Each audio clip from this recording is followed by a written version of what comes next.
सभी को सादर नमस्कार। मैं डॉक्टर संतोष कुमार देवांगन, प्राचार्य गीता विद्या मंदिर गोहाना।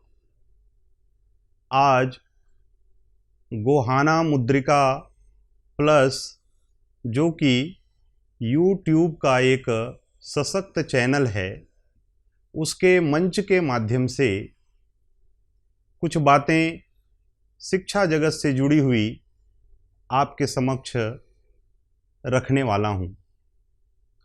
सुधी श्रोतावृंद, अभी हम कोरोना की महामारी से उबरने की कोशिश कर रहे हैं। लगभग 20 महीनों से इस भयंकर त्रासदी से न केवल हम, पूरा विश्व जूझ रहा है।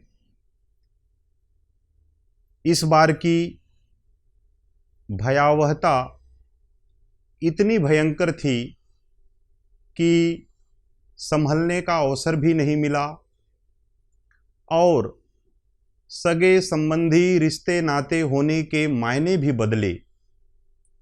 घर परिवार में पिता पुत्र भाई बहन, आखिर कोई परिवार का मुखिया चाहता क्यों है? इसीलिए कि दुख की घड़ी में वो उसके साथ रहे। लेकिन इस बार की इस आपदा ने हमें इन चीज़ों से वंचित रखा। नज़दीक बैठकर सुख दुख बतला लेना, सेवा कर लेना, इससे हम बहुत दूर हो गए और आज पूरा समाज इस त्रासदी को झेल रहा है। भारतीय संस्कृति में अंतिम संस्कार की जो परिपाटी रही है, उसको भी इस महामारी ने सद्गति करने के योग्य नहीं छोड़ा। दिन रात सायं प्रभात सब समय में अंतिम यात्रा को विदाई दी गई। लेकिन इस सब के लिए केवल सिस्टम, प्रशासन, सरकार को कोसने से काम नहीं चलेगा। हम सब की लापरवाही, जानबूझकर गलतियां करना, कोरोना के नियमों का पालन न करना, ये हमारी भी जिम्मेदारी है, जिसके कारण आज ये सारी व्यवस्था बिखरी हुई और हाथ से फिसलता हुआ नजर आ रहा है। फिर भी हम स्वस्थ रहें, इसकी कामना है। आज के इस चर्चा के विषय में मैं अपने शिक्षा जगत से जुड़े हुए जो चुनौतियां हैं, कठिनाइयां हैं, उसके संबंध में अपनी बात आप सबके साथ साझा करना चाहूँगा। और ये चुनौतियां केवल कोविड के कारण उत्पन्न हुई है, ऐसा नहीं है। ये समस्याएं बदलती रहती हैं। देश काल परिस्थितियां इसको प्रभावित भी करती हैं। फिर भी कुछ शाश्वत चीज़ें हैं जो आज शिक्षा जगत के सामने एक बहुत बड़ी समस्या के रूप में उभर करके आ रही है। आप सब इस बात को देखते होंगे कि विद्यालयों में एक पाठ्यक्रम, फिर पाठ्यक्रम के आधार पर पुस्तकें लिखी जाती हैं, पुस्तकों के आधार पर फिर परीक्षा के प्रश्न पत्र बनाए जाते हैं और अंत में उसका मूल्यांकन होता है। लेकिन इस सारी व्यवस्था में दुर्भाग्य कहें या अपनी व्यवस्था की सबसे बड़ी कमी समझें, पाठ्यक्रम बनाने वाला पुस्तक नहीं लिखता। पुस्तक निर्माण करने वालों की टोली कभी प्रश्न पत्र का निर्माण नहीं करते और जो लोग प्रश्न पत्र का निर्माण करते हैं वो मूल्यांकन नहीं करते। इतनी बड़ी जो कार्य क्षेत्र में अंतर है, आज शिक्षा जगत की बहुत भारी चुनौती के रूप में इसको सामना हम सब कर रहे हैं।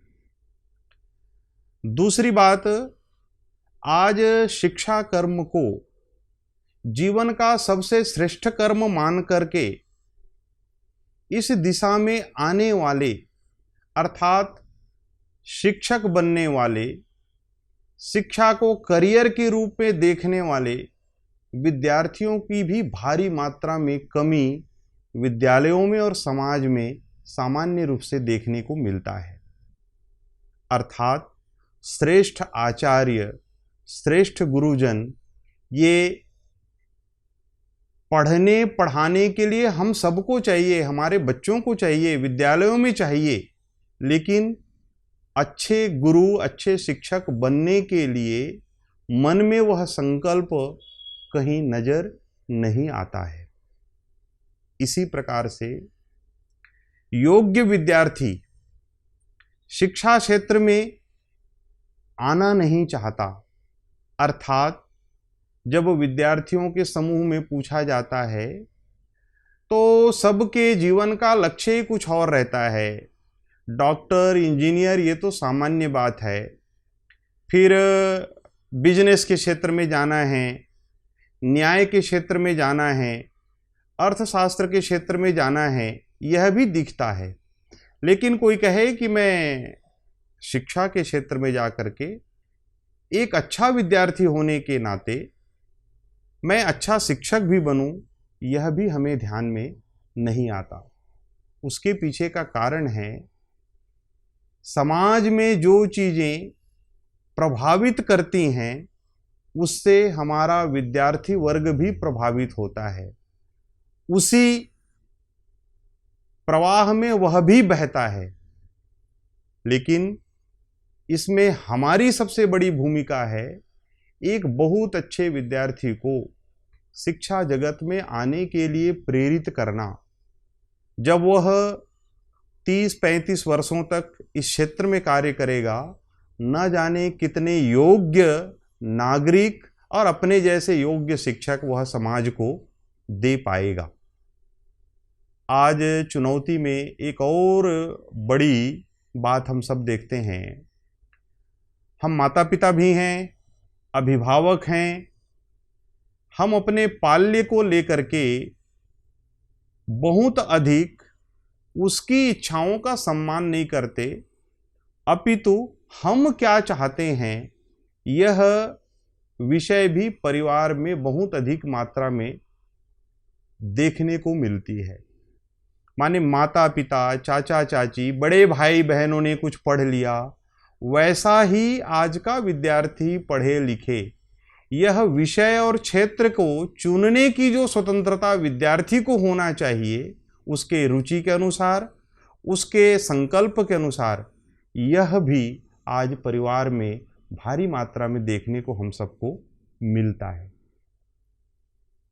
फिर आज समाज जीवन में ठीक परामर्श के द्वारा विद्यार्थी के रुचि, उसकी इच्छा, कार्य शक्ति को पहचान कर उसी दिशा में बढ़ने की प्रेरणा देने के जितने भी टूल्स चाहिए, साधन चाहिए, उसकी भी न्यूनता इस समाज में दिखाई देती है।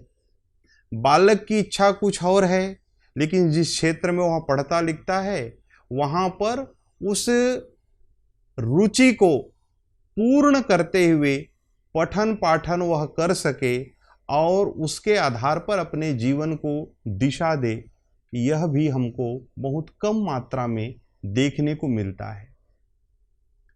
जितनी चुनौतियों की चर्चा मैं यहाँ कर रहा हूँ, इसका सीधा संबंध विद्यालय मात्र से नहीं, अपितु जहाँ विद्यार्थी से है, शिक्षक से है, प्रबंध तंत्र से है और अभिभावकों से है, समाज से भी यह निवेदन है कि इन चुनौतियों को वह भी समझें।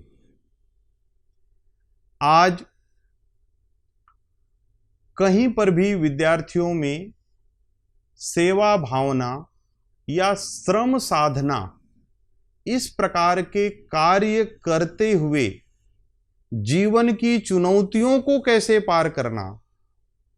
मेरे कहने का भाव यह है, आज विद्यार्थी बड़ी बड़ी प्रतियोगी परीक्षाओं को क्रैक करने में सफल तो है, लेकिन सामान्य जीवन व्यवहार की जो चुनौतियां, बाधाएं, कष्ट आते हैं, उनको ठीक प्रकार से पास कर जाना, संयम के साथ, धैर्य के साथ, श्रम करते हुए, सेवा करते हुए, यह भाव भी आज कहीं न कहीं हमारे लिए विद्यार्थियों के अंदर कैसे इसको अधिक मात्रा में हम उत्पन्न कर सकें, एक बहुत बड़ी चुनौती है।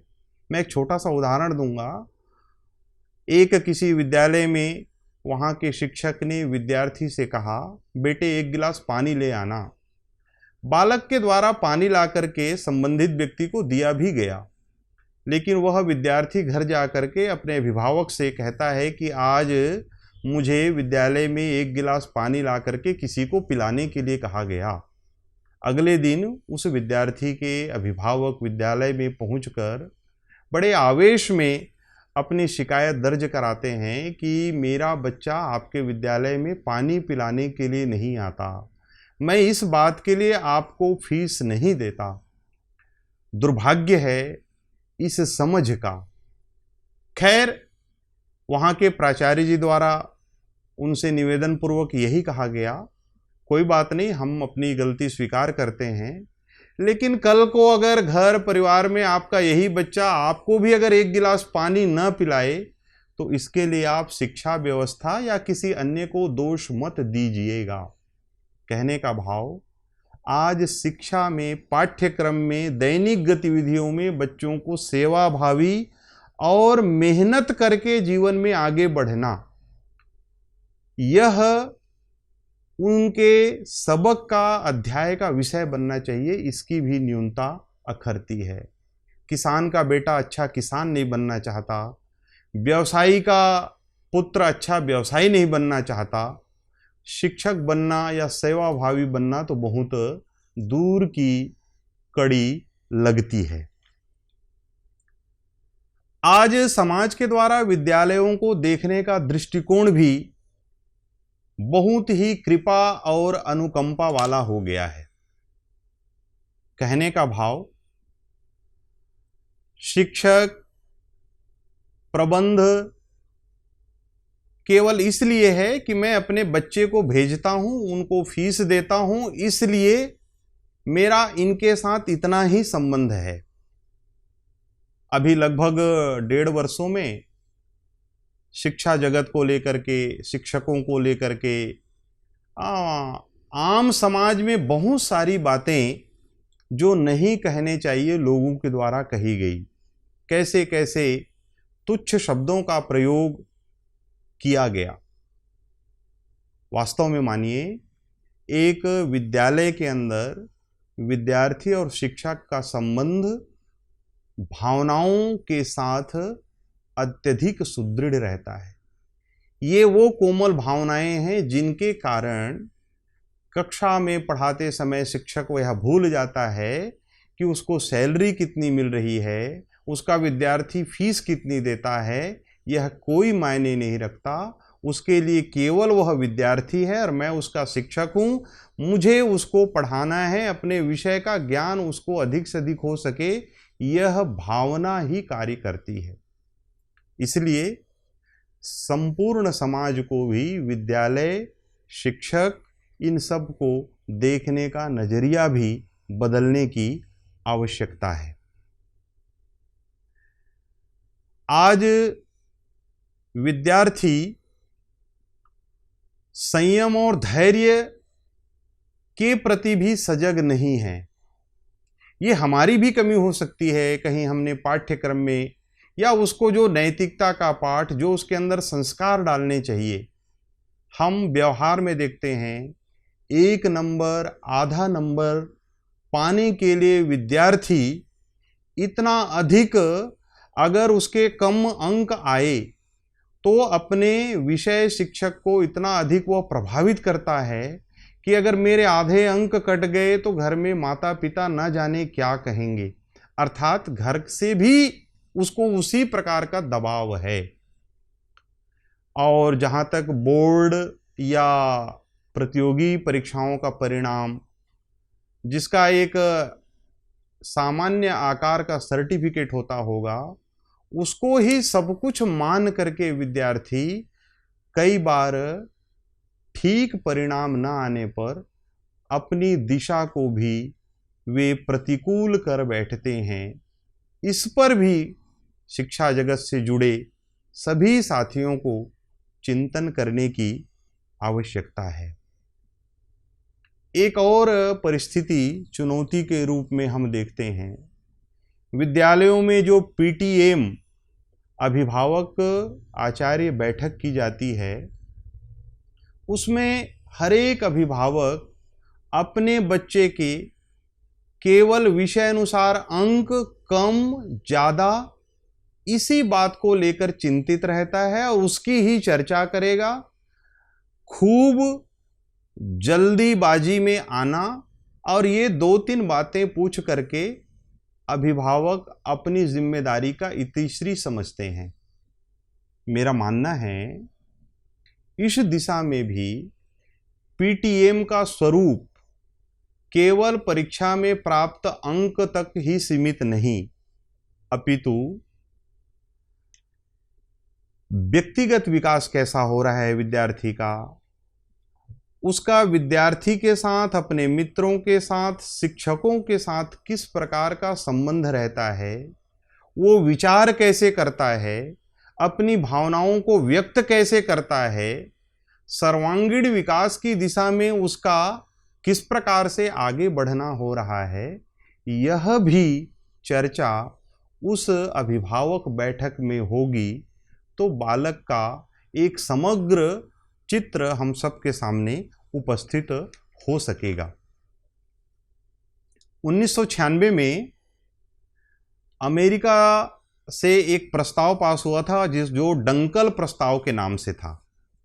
ग्लोबलाइजेशन में डंकल महोदय जी ने एक परिभाषा देने की कोशिश की कि संपूर्ण जो विश्व है एक बाजार है, और जैसे ही उन्होंने बाजार कहा तो बाजार में केवल 2 ही रिश्ते होते हैं, एक होता है क्रेता और दूसरा होता है विक्रेता।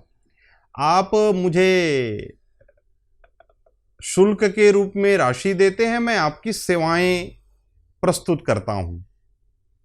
इसी तरह यह जब बात भारत में भी प्रभावी हुआ तो शिक्षा जगत में काम करने वाले लोगों के बीच और अभिभावकों के बीच में भी इसी प्रकार का बाजारवाद उत्पन्न हुआ। अर्थात विद्यालय शिक्षा का केंद्र कम हो गए और वह व्यवसायी या मार्केट का रूप अधिक ले लिया। अभिभावक समझने लगे मैं शुल्क देता हूँ, बदले में मेरे बालक को ये पढ़ाई वापस देते हैं। यह नाता नहीं है।